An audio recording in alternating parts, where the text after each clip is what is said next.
Hello all.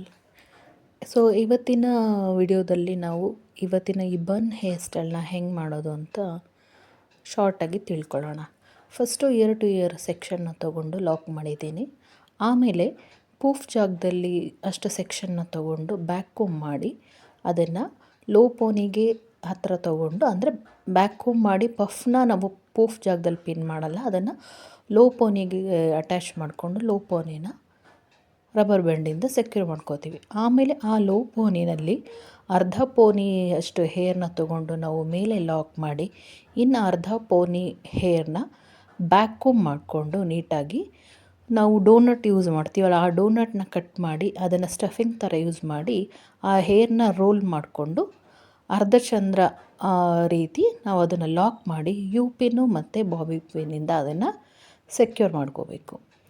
ಅದಾದಮೇಲೆ ನಾವು ಉಳಿದಿದ್ದ ಅರ್ಧ ಪೋನಿ ಹೇರ್ನ ಮೇಲೆ ಲಾಕ್ ಮಾಡಿದ್ವಲ್ವ, ಆ ಅರ್ಧ ಪೋನಿ ಹೇರ್ನ ತೊಗೊಂಡು ಆ ಅರ್ಧ ಪೋನಿ ಹೇರ್ಗೆ ರೂಟ್ ಬ್ಯಾಕ್ ಕೋಮಿಂಗ್ ಮಾಡಿ ಒಂದು 2 ಸೆಕ್ಷನ್ ಅಥವಾ 3 ಸೆಕ್ಷನ್ ಪಾರ್ಟ್ ಮಾಡಿಕೊಂಡು ರೂಟ್ ಬ್ಯಾಕ್ ಕೋಮಿಂಗ್ ಮಾಡಿ ಅಷ್ಟು ಹೇರ್ನ ಸ್ಪ್ರೇ ಮಾಡಿ, ಶೈನ್ ಸ್ಪ್ರೇ ಮಾಡಿ, ಸ್ಟಫಿಂಗ್ ಏನಿಟ್ಟಿದ್ವಿ ಅದಕ್ಕೆ ಸ್ಪ್ರೆಡ್ ಮಾಡಿಬಿಟ್ಟು ನೀಟಾಗಿ ಮತ್ತು ಸ್ಪ್ರೇ ಯೂಸ್ ಮಾಡಿ ಅದನ್ನು ನೀಟ್ ಫಿನಿಶಿಂಗ್ ಮಾಡಿಕೊಂಡು ಅದನ್ನು ಪಿನ್ನಿಂದ ಸೆಕ್ಯೂರ್ ಮಾಡ್ಕೋಬೇಕು.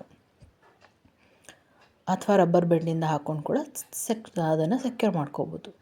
ಮತ್ತು ನಾನು ಇದರೊಳಗೆ ಬಾಕ್ಸ್ ಸೆಕ್ಷನ್ನ ಸಪ್ರೇಟ್ ಮಾಡಿಕೊಂಡು ಉಳಿದಿದ್ದ ಎರಡೂ ಸೈಡು ಹೇರ್ನ ನೀಟಾಗಿ ಫಿನಿಶಿಂಗಾಗಿ ಅದನ್ನು ಬಾಚಿಕೊಂಡು ಸ್ಪ್ರೇ ಯೂಸ್ ಮಾಡಿ ಮೇಲ್ಗಡೆ ನಾವು ಏನು ಬನ್ ಮಾಡಿದ್ವಿ ಅದರ ಮೇಲೆ ಹಾಕ್ಕೊಂಡು ಅದನ್ನು ನೀಟಾಗಿ ಪಿನ್ ಮಾಡ್ಕೊಂಡಿದ್ದೀನಿ.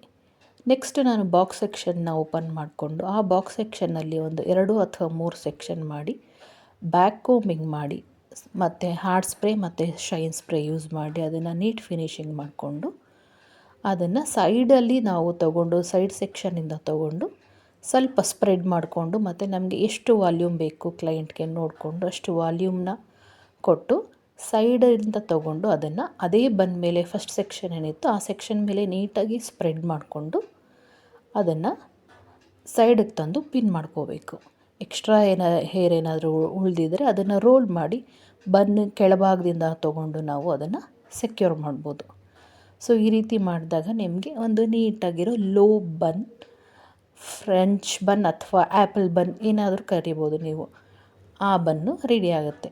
ಸೊ ಇದಿಷ್ಟು ಆದಮೇಲೆ ನಿಮಗೆ ಯಾವುದು ಆ್ಯಕ್ಸಸರೀಸ್ ಇಷ್ಟ ಆಗುತ್ತೆ ಅದರೊಳಗೆ ಆ್ಯಕ್ಸಸರೀಸಲ್ಲಿ ನೀವು ಅದನ್ನು ಡೆಕೋರೇಟ್ ಮಾಡ್ಕೋಬೋದು. ಇಲ್ಲಿ ನಾನು ಇದರೊಳಗೆ ಈ ಬನ್ನನ್ನು ಪರ್ಲ್ಸ್ ಇಟ್ಬಿಟ್ಟು ಡಿಸೈನ್ ಮಾಡಿದ್ದೀನಿ. ನೀವು ಈ ಥರ ಡಿಸೈನ್ ಮಾಡ್ಕೋಬೋದು.